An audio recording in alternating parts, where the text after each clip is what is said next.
Hello, I'm James George with the British Real Estate team with EXP, and today we are doing a video on how to use social media to grow your business. I'm joined by my wonderful assistant and social media manager, Kathleen. Hello. Hello. So first of all, obviously most people know about a little bit about me, but I'd like everyone to know a little bit about you, when you joined the team, a little bit about your background with social media and what you do for us now. Okay, so I'm James's assistant, and I joined the team back in October, so it's been about a year. I also do a lot of his marketing, and I manage his social media accounts for the Brit team and Home is Cali.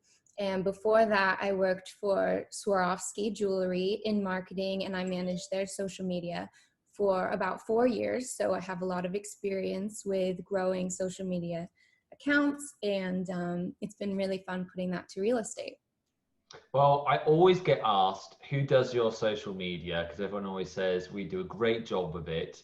And originally I did it, but ever since I got you involved, it's grown even more. So thank you so much for all your help with that.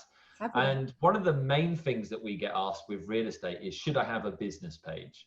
And we do have a business page because we're a real estate team and we've got quite a few agents.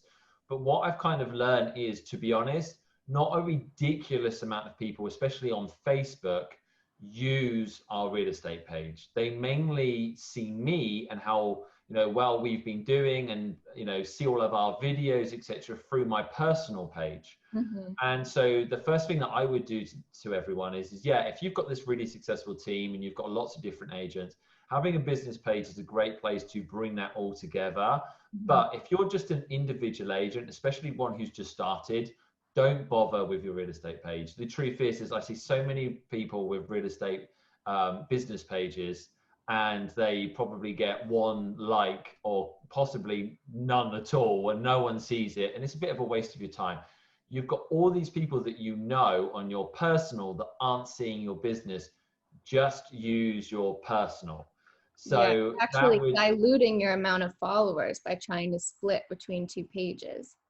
yeah, so having your own personal Facebook page is all you need. You don't need a business one. In regards to social media and regards to like Instagram, I would say it depends on how you want to use your social media. I do have a personal one that I don't spam a lot of my business stuff on. So we actually do technically at the moment have 3 Instagram pages. We're trying to maybe put them into more like two, a personal and a business. But in regards to like Instagram, it depends on how much you use it. If you do a lot of like family stuff over and over and over again, then you might want to keep that separate and have a business one. That's up to you. But in regards to Facebook, I wouldn't bother with a business one. With Instagram, you might want to, would be my advice. And then one of the big things to talk about is, a lot of people say, but I hate using social media. I hate using Facebook. I know a lot of people that have come off Facebook because of the fact that at the moment everyone has got one view that's completely opposite to the other in regards to COVID and politics. And they cannot stand everyone telling them what to do and what they should be doing and not doing. And they're like, I've come off Facebook. I completely understand that. What I would do is I would use Facebook as a business platform. Don't use it as your social media platform. Facebook now has become so different to what it started off as. I remember when I first started using Facebook, it was a great way of seeing what everyone's doing in life, catching up with old friends, seeing nice pictures of what people are getting up to. Now it's just become a massive advertising thing, and just become this thing of just everyone just sharing horror stories about how many people have died of COVID. It's not what it used to be. Instagram is more like what you kind of want from social media, is nice, happy pictures of people's food. So it depends what you want, but a lot of people don't use Facebook because they hate it, but you should still use it because most people use Facebook. So I highly recommend people to go on there, and you know what? Unfollow. You can keep friends, but unfollow the people that you don't agree with politically or whatever it is that's going to upset you. Or even don't even look on the news feed. Just post. You can even use software where you don't even have to go on Facebook, and you just post your social media content from an app. But I would still heavily advise using Facebook as an app in order, or on your computer, to post on social media. That's one of the big things that I wanted to get out there, was even if you don't like a form of social media, still use it. And then what I want to talk about branding.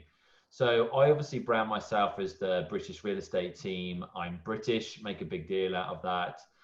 We've just got Cristiano join our team, who is Italian, and we're going to be making a big deal out of him being Italian. We're going to be doing lots of videos and all sorts in Italian and English, and we're really going to brand him and push him out there. But also think about branding and sticking to a theme.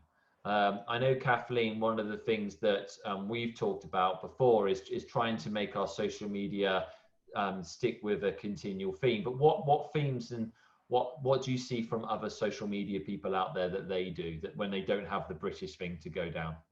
Yeah, so if you don't have a shtick, so to speak, you can still make your page look very engaging just by sticking to clean, crisp images. Any kind of text that you put on your images, make sure that it's consistent. So when people go on your page and scroll through, it looks like a cohesive brand rather than just a bunch of random stuff, because Instagram really is visual. So if you want people to follow you, if you want to grow popularity on the platform, which is the most important thing, you want to have a look that is easily recognizable and engaging. Yeah, if you look at any type of brand with their marketing, you immediately know that company. Just, they don't even often have to, actually have their logo or any information there. You often just know that company by their branding. And you want to have that the same for your Instagram and your Facebook. They're the two that we're mainly concentrating on today. And if, I know something that we've talked about before is like things like filters.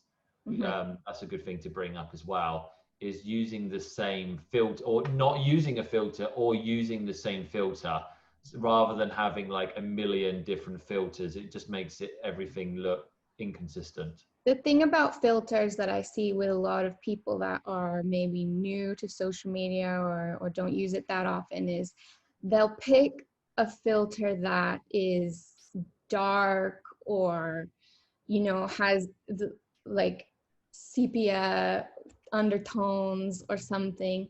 If you're going to use a filter, make sure that it's making your pictures brighter and crisper, not making them look grainier and worse, because if your post does come up in people's discover page, no one's going to click on one that looks like a grainy, weird image. You want it to look nice. You want to post things that when people are scrolling through a bunch of images, hundreds of images, they're like, oh wow, that looks great, that looks really crisp and nice.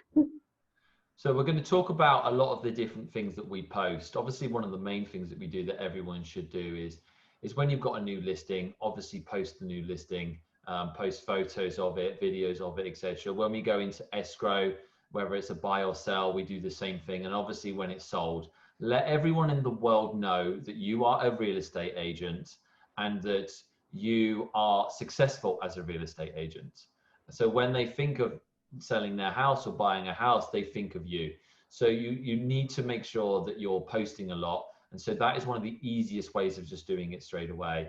We do a lot of video, and Facebook, for example, loves video. And Instagram does as well. They're both platforms owned by, obviously, both by Facebook. They love video, and they really, really encourage people to watch video and stay on the platform watching videos. So we do lots of listing videos, for example. Every single house that we sell, whether it's a $5 million house or a 200K house, we do a video for it. So it's really crucial that everyone does videos, I believe, for their listing. And if you haven't got a big budget to do this big professional one, we do, walkthroughs with our phone as well as professional ones. Just make sure you've got videos. And another big thing that we do is we become we show that we're neighborhood experts. We do lots of videos of different restaurants. Kathleen helps us set up often, we try and do at least once a month of maybe a local restaurant or a place to go and do a video of that. Obviously during COVID, things completely changed. And what we did is we did a weekly video and we interviewed local business owners on how they were going with their business because of the whole lockdown. But when things properly open back up and we can go into places easily, we'll go back to doing lots of videos in regards to that. Kathleen, what else do we do? I think we post events. What other things do we post on our social media? Well, we are always trying to stay front of mind for our followers and getting new followers, and we're always trying to engage our followers to react. So in our feed, sometimes because we're in real estate and everybody loves houses, I'll post maybe a picture of 4 different dream backyards that I just get off Google or Pinterest. And I'll post them as 4 pictures you can swipe and then ask our followers, you know, in your dream house, which pool would you love to have? And then people comment, and then you can share it in your stories, a picture of maybe one of the pools, maybe it's quirky, maybe it has a water slide. Ask your followers, what do you think of this? Would you love this in your dream backyard? Yes or no? Or ask a question. What kind of pool would you want? Do you want the maintenance of a pool? Always trying to engage people to comment back. Yeah, and then what info do you put on the posts as well? So you obviously I know we do real estate stuff, but we also do photos of places to eat. And I know probably the most popular ones are pictures of nice food, yeah, and saying this is something that you can eat at this restaurant. So you do those images, which are really engaging. You ask the questions, but what info do you put at the bottom as well? So you'll definitely, if for instance, it's a picture of food from a restaurant, you'll definitely want to tag the restaurant's page in the description. You'll also want to tag them as the place location, because some people search that way. Hashtags are extremely important, because even if people aren't interested in real estate, most people are interested in the San Diego food scene. So finding out which hashtags are popular. So the city that the restaurant's in, the name of the restaurant, I use a lot hashtag SD foodie or foodies, or Instagram will actually show you when you start typing in a hashtag how many people engage with that hashtag, so you can see which ones are the most popular, and put as many as you want. And what we do, so we don't clutter the description of the image, is we post, you know, our regular caption, and then the first comment is all of our hashtags. So when people are scrolling through, if we use 50 hashtags, they're not bombarded. It doesn't look messy. It's nicely hidden in the comments, and it still works just as well. And then one of the things we obviously do with real estate content is we always put my name, EXP, my brokerage, obviously my license number. There's certain things legally we have to do. So that's one of the things that you always like do, etc., for me as well. Another thing we go big on is just real estate videos to help educate people. So we do a market update every month, where I get our preferred lender to join us. So I highly recommend you doing that once a month, everyone. It's a really good thing to do, just to update people on the real estate market, where interest rates are. And we do videos like how to price your home. Often people don't, you know, sellers will try and price their home way too high. And I think it's really good to do educational videos.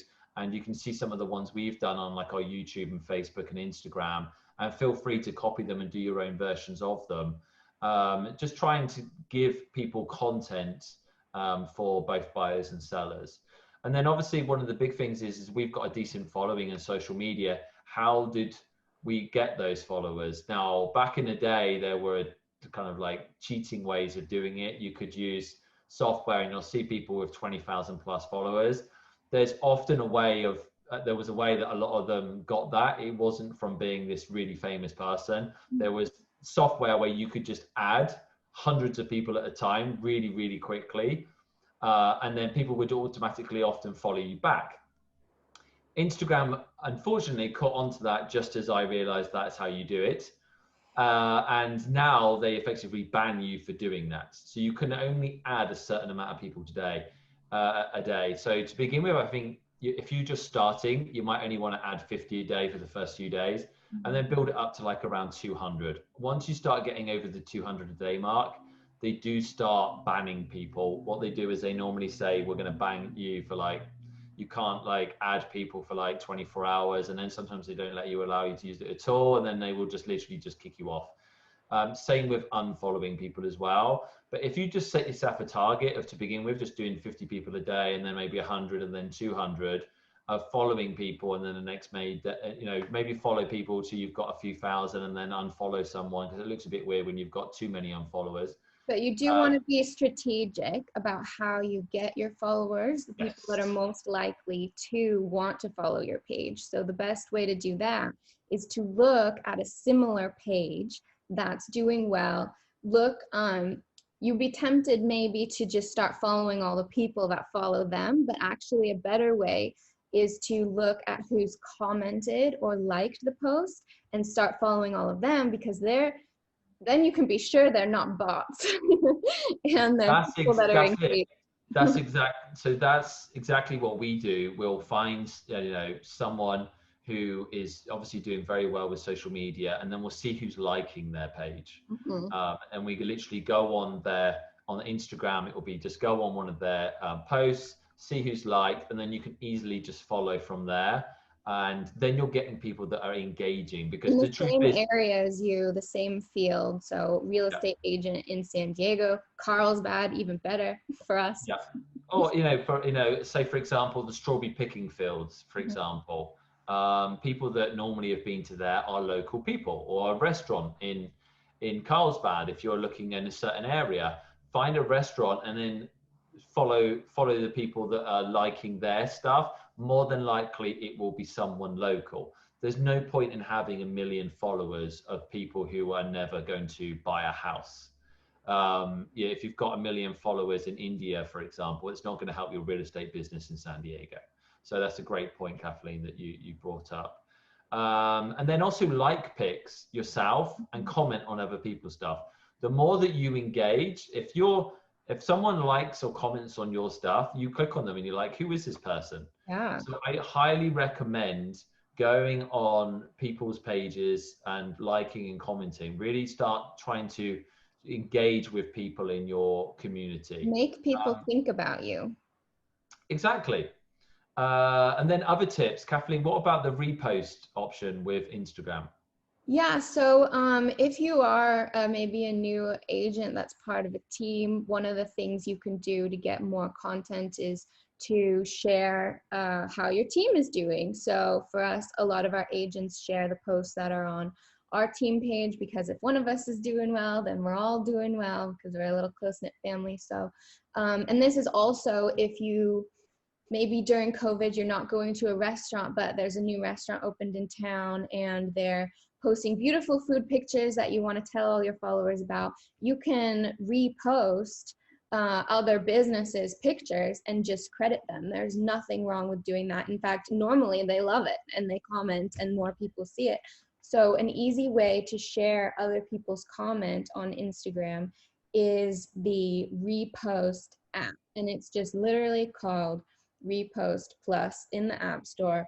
If you are on Instagram and you see a picture that you want to repost on your page, you just click the little 3 dots at the top, click copy link, open up the Repost app, paste the link, the post will come up, the caption will come up if you want to reuse the same caption, but you don't have to.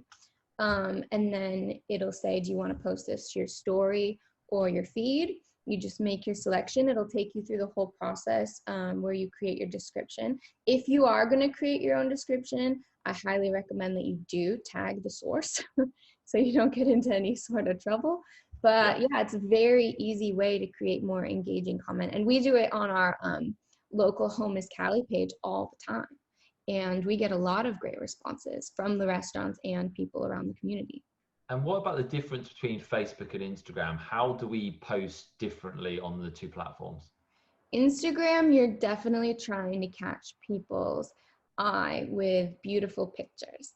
People want to see nice, engaging things in their feed. You know, on Facebook, I really do see it as more of an extension of our website. So if people are on our website looking for a house, they might visit our Facebook page just to see, you know, a little bit more about us, get some more information, see kind of more up-to-date news that we've been posting about our current listings and stuff. But as far as like pretty pictures and polls and increasing engagement, I really save that for Instagram, just because, like you say, so many people are leaving Facebook these days. It's really, really difficult to get engagement on there without paying for it. Yeah. Great. And one of the other things that you can do is on you know, like Facebook and Instagram is just look out for things like people's birthdays and big events, and comment on them, engage with people, just reminding people who you are and just being a nice person. I always recommend doing that. And message people privately. Like, one of the great things about Facebook and Instagram is that you can message people privately. People always see that and most often reply. So I highly recommend like privately messaging people as well, not just commenting, but if you private message them a happy birthday or a big event, maybe they had a new baby or something, then I highly recommend doing that. And then actually, I should clarify, like what I was saying about Facebook was more for a business page. Yeah. As an agent, your personal page on Facebook can be incredibly useful because you've got a massive database of people who follow you. And the more you post real estate type content on your personal page, your friends who maybe you haven't seen since college will be like, oh, they're a real estate agent now? Like, I'm looking for a house. Yeah. And Facebook stories and Instagram stories, they're obviously become massive now. And we post a lot on both of them. So how do we do it differently than our normal posts? It's usually just, well, it doesn't last very long, so it's more like fleeting content. It's not going to make a difference to the look and feel of your page. It's definitely more casual. So say you were at a showing of a home, you would post like a picture or something of the home in your feed, but maybe just do a quick little video around the exterior or the view or the living room, anything interesting in the house, just casually. It's really just kind of more of a personal thing for people to get to know you. Yeah. But I find also, that especially with like Instagram, for example, you want it to have a really nice, clean, crisp feel. You want it to look a certain way. yeah. And sometimes, I don't know, there might be something really funny that happens, and you might do something that doesn't look good but would be funny. That's a great place to put the story in, to build a picture of your day. You know, it could just be like a picture of you in your car, just saying out looking and showing homes today, and then loads of pictures of the homes that you've seen that day, or little videos of just waiting for my client. You wouldn't want to post that on your actual Instagram.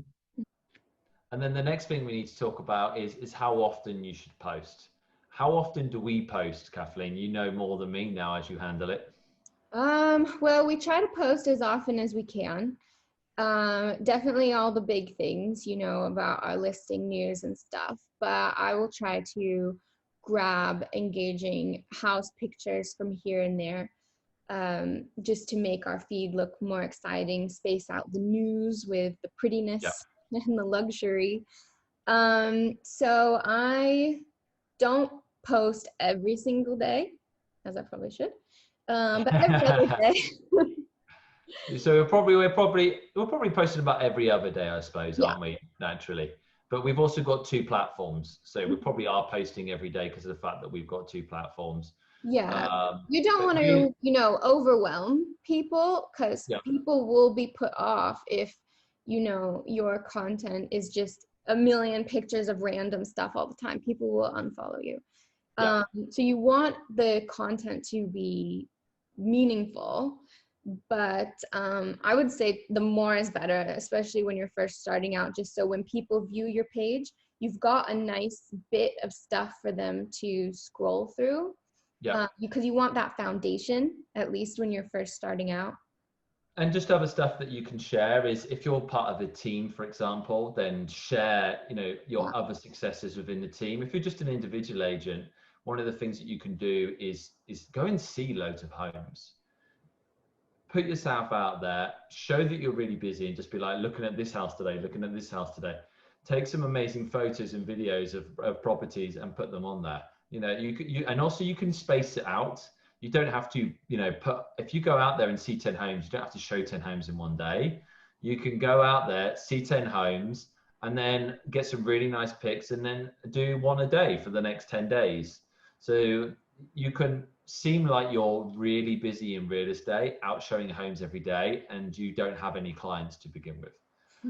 But reminding everyone that your real estate agent is one of the biggest things here. Making it engaging, making it interesting. People like seeing pictures of nice homes, of food, of what restaurants are open, of what events there are. Think about what you like seeing and what other people are like seeing, and make your social media engaging. So Kathleen, thank you very much for joining me today, and hopefully that helps everyone in regards to their social media. Follow us. How do we follow us?